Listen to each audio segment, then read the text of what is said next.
Dillon is like the villain in a melodrama. He does everything wrong. If there's anything you can do wrong, Dillon does it. He has poor hygiene. He dresses egregiously. He is rude on every occasion possible. He says the wrong thing at the wrong time every time. He's really a lot of fun. The worst thing about Dillon is that he's completely realistic. Everybody knows a Dillon. Everybody works with a Dillon. Somebody may not have all of Dillon's poor qualities, but everybody has a couple, and a lot of people have quite a few of them.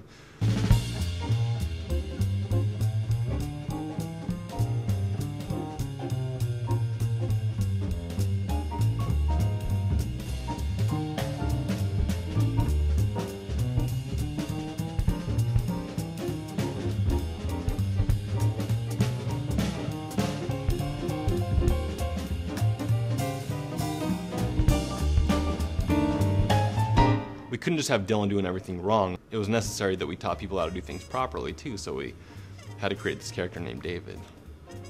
David, of course, does everything right. David's very charming, he's polite, he looks good, sorta. He dresses well. The inspiration for this series came maybe a couple of years ago. We were coaching a large group of international professionals, and our exercise was to all go to dinner at a pretty fancy restaurant and teach them how to properly use a fork and knife. There was one instructor whose charge it was to teach all these different implements, and she had this really well done PowerPoint presentation that they'd invested a lot in. It was very detailed in its approach, but when the time came to explaining how to actually operate all these utensils, she was holding a wireless microphone in one hand and trying to pantomime with half of this hand and this one over here how to cut your food with your knife in your right hand and stab it with your fork, and switch hands if you prefer the American style. And this murmur kind of goes around the crowd, there's got to be a better way to teach this. When it came down to it, it was obvious that video was the medium. Instructional videos are boring, they're slow-paced, they're repetitive, they're unfunny.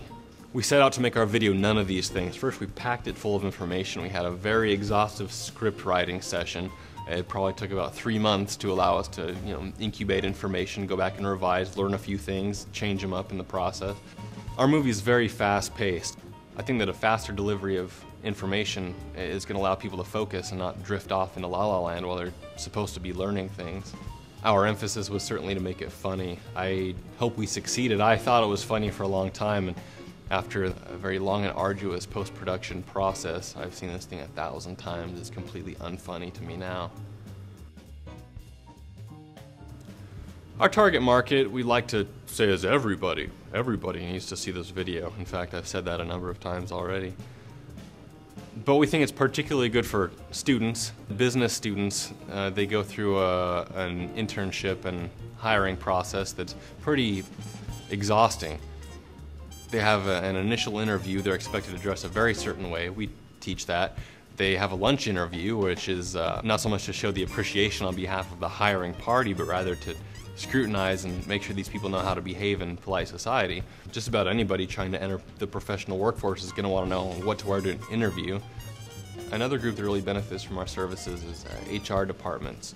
They bring in new hires. New hires come oftentimes from college, where they're accustomed to eating while standing on their heads. International professionals, visitors to our country. Every organization that has personnel, be it a school, a not-for-profit, or a large corporation, everybody can benefit from this information.